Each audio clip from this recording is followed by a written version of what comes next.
అదే RTV app వార్తల్ని క్షణాల్లో చదివే అవకాశం ఉంటుంది. ఒక న్యూస్ పేపర్, ఒక టెలివిజన్ ఛానల్ మీ చేతుల్లో ఎప్పుడూ ఉంటాయి. పార్వతీపురం మన్యం జిల్లా కురపాం నియోజకవర్గానికి సంబంధించిన వైసీపీ ఎమ్మెల్యే అభ్యర్థి పాముల పుష్పశ్రీవాణి మనతో పాటు ఉన్నారు. ఇప్పటికే ఇంటింట ప్రచారంలో తన శైలిలో సుడిగాడి పర్యటన అయితే చేస్తున్న పరిస్థితి కనిపిస్తుంది. ప్రజలు ఎటువంటి స్పందన వస్తుంది, ఏ విధంగా ఈ రోజు ప్రచారం సాగుతుంది ఇక్కడ తెలుసుకుందాం. నమస్తే మేడం, ఈరోజు చెప్పండి ఏ విధంగా ఉంది ప్రజల స్పందన?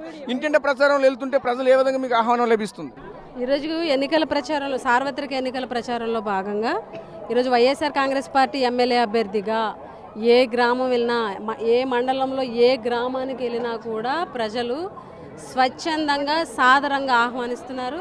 మీరు గమనిస్తే ఇప్పుడు టైం సుమారుగా 8 అవుతుంది. 8 అవుతున్నా కూడా ఈ గ్రామంలో ఉన్నటువంటి ప్రజలందరూ మ్యాక్సిమం 70 to 80% ప్రజలు వచ్చి ఇక్కడ అటెండ్ అయ్యి మా మీటింగ్కి వచ్చి మమ్మల్ని ఆశీర్వదిస్తున్నారు. అంటే ఈ 5 ఏళ్ల జగనన్న పాలనలో ప్రతి ఒక్క కుటుంబానికి మేలు జరిగింది కాబట్టి, ప్రతి ఒక్క కుటుంబానికి మంచి జరిగింది కాబట్టి, జగన్మోహన్ రెడ్డి గారు ఏ పార్టీ అని చూడలేదు. మా పార్టీ అయినా మా పార్టీ కాకపోయినా వాళ్ళకి అర్హత ఉంటే చాలు, అర్హత ఒకటే ప్రామాణికంగా, ఎవరి దగ్గర ₹1 లంచం తీసుకోకుండా, అలాగే రాజకీయాలు చేయకుండా, పార్టీలు చూడకుండా ప్రతి ఒక్కరికి మేలు చేశాం కాబట్టే ఈరోజు ప్రతి గ్రామానికి వెళ్ళినప్పుడు ప్రజలు అదే రకంగా కూడా ఆదరిస్తున్నారు.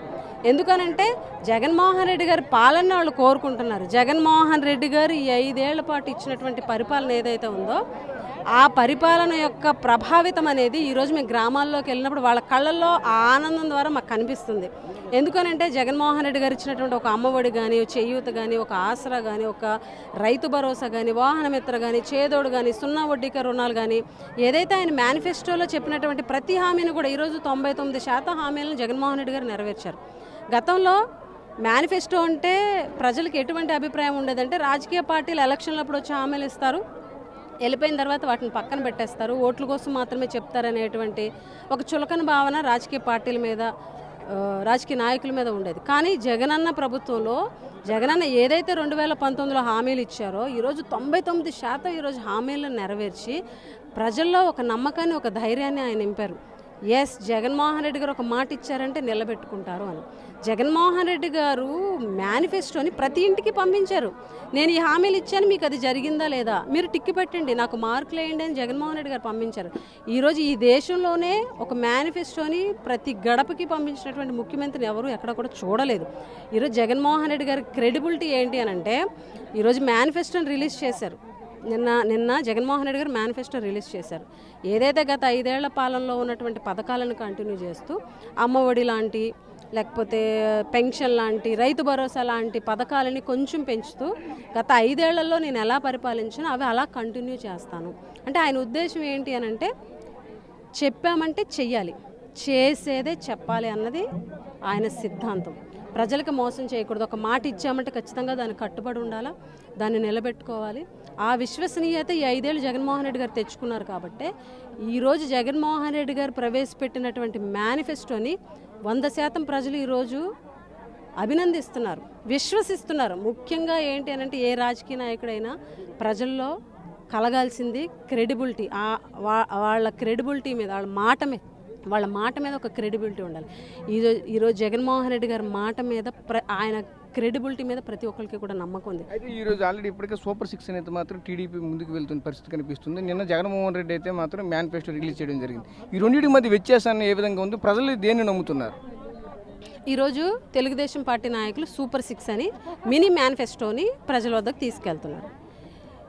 చంద్రబాబు నాయుడు గారు 2014లో 600 హామీలు ఇచ్చి గెలిచిన తర్వాత, ముఖ్యమంత్రి అయిన తర్వాత ఆ హామీలను పక్కన పెట్టి మేనిఫెస్టోని వెబ్సైట్లో నుంచి తీసేసి ప్రజల్ని మోసం చేశారు కాబట్టి 2019లో 23 సీట్లతో పక్కన కూర్చోబెట్టారు తెలుగుదేశం పార్టీని. ఈరోజు చంద్రబాబు నాయుడు గారు అప్పుడు 600 హామీలు ఇస్తే ఈరోజు 1000 హామీలు ఇచ్చినా ఆశ్చర్యపోకర్లా. ఈరోజు మేనిఫెస్టోలో ఏం చెప్తున్నారండి? తల్లికి వందనం, యువగళం, స్త్రీ శక్తి. ఈ తల్లికి వందనం అనేటువంటి కార్యక్రమం ఏంటి? అమ్మఒడి అనేటువంటి కార్యక్రమానికి కాపీ. మీరు ఎంతమంది పిల్లలైనా కానండి, ఎంతమంది అయినా ఉండండి, నేను తల్లికి వందనం ఇచ్చేస్తాను 15,000 రూపాయలు. ఇదే ఆలోచన జగన్మోహన్ రెడ్డి గారి కన్నా ముందెందుకు చంద్రబాబు నాయుడు గారికి రాలేదు? 2014 నుంచి 2019 వరకు ఆయనే కదా పరిపాలించింది. ప్రజలకు మేలు చేయాలా, ప్రజలకు మంచి చేయాలా, ప్రజలకు సంక్షేమం అందించాలా, ఇలా రాజకీయాలు చూడని, పార్టీలు చూడని, ప్రతి ఒక్కరికి మేలు చేయాలన్న ఆలోచన, ఇంత అనుభవం ఉన్న చంద్రబాబు నాయుడు గారికి ఎందుకు రాలేదు? ఈరోజు జగన్మోహన్ రెడ్డి గారిని చూసి, జగన్మోహన్ రెడ్డి గారి పరిపాలన చూసి, ఆ పరిపాలనలోని అంశాలను కాపీ కొట్టి ఈరోజు మేనిఫెస్టో చేసుకునేటువంటి దుస్థితి తెలుగుదేశం పార్టీకి ఉంది. ఈరోజు 600 హామీలు కాదు, 1000 హామీలు కాదు, ఇంటింటికి కేజీ బంగారం ఇస్తామన్నా కూడా తెలుగుదేశం నాయకుల మాట, చంద్రబాబు నాయుడు గారి మాట నమ్మే పరిస్థితిలో ఈ రాష్ట్ర ప్రజలు లేరు అన్నది వాళ్ళు గమనించుకోవాలని ఈ సందర్భంగా తెలియజేస్తున్నారు. అయితే మీరు ఈరోజు చూసుకుంటే ఇంటింటి ప్రచారానికి వెళ్తున్నారు. ప్రజలు ఎటువంటి సమస్యలు మీ దృష్టికి ఏమైనా కొత్తగా తీసుకుని వస్తున్నారా? ఏదైనా ప్రజలు ఎటువంటి స్పందన వస్తుంది దీని పరంగా? ఈరోజు ప్రతి గ్రామము కూడా మేము ప్రచారానికి వెళ్ళినప్పుడు మేము ఒకటే అడుగుతున్నాం, ఈ 5 ఏళ్ల పాలనలో జగన్మోహన్ రెడ్డి గారి ప్రభుత్వంలో మీకు మేలు జరిగితేనే, మీకు మంచి జరిగితేనే, మళ్ళీ జగన్ వస్తేనే మేలు జరుగుతుందని నమ్మితేనే మాకు ఓటేయండి అని అంటున్నాం. ప్రతి ఒక్కరు కూడా ఆ మాటను హర్షిస్తున్నారు. ఎందుకంటే ప్రతి కుటుంబము కూడా, ప్రతి ఫ్యామిలీలో కూడా జగనన్న ప్రభుత్వంలో మేలు జరిగింది. మేము గడప గడపకి మన ప్రభుత్వం అనే కార్యక్రమం ద్వారా ప్రతి ఇంటికి కూడా వెళ్ళడం జరిగింది. ప్రతి ఇంటికి కూడా కార్డు ఇవ్వడం జరిగింది. అందులో ప్రతి ఒక్కరికి మేలు చేసాం.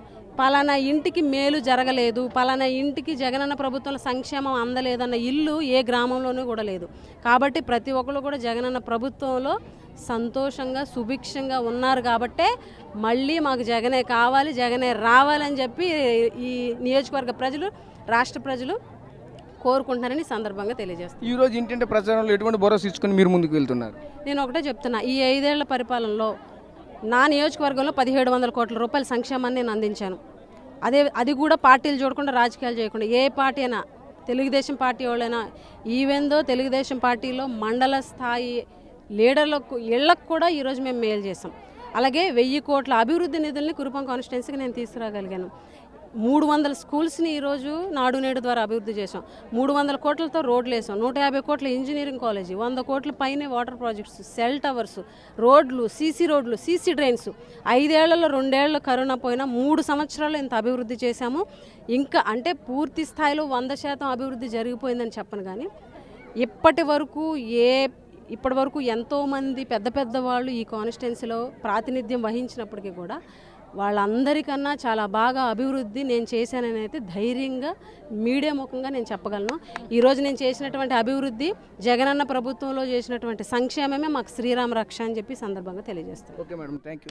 ఈ పరిస్థితి ప్రధానంగా చూసుకుని నియోజకవర్గంలో ఇన్ని ప్రభుత్వాలు అయితే వచ్చాయి. ఎంతోమంది ఈ నియోజకవర్గం నుంచి అయితే మాత్రం ప్రాతినిధ్యం వహించారు. ఎవరు చేయనటువంటి అభివృద్ధి కార్యక్రమాలు అయితే మాత్రం ఈ 5 సంవత్సరాల్లో జరిగాయి. అంతేకాకుండా జగన్మోహన్ రెడ్డి ప్రవేశపెట్టినటువంటి అభివృద్ధి అయితేనేమి, సంక్షేమం అయితేనేమి ఈ నియోజకవర్గానికి 100 కోట్లలో మాత్రం నిధులైతే మాత్రం కేటాయించడం జరిగింది. అభివృద్ధి పరంగా చూసుకుంటే 1000 కోట్లలో అయితే మాత్రం ఈ నియోజకవర్గాన్ని కేటాయించామని చెప్తున్న పరిస్థితి కనిపిస్తుంది.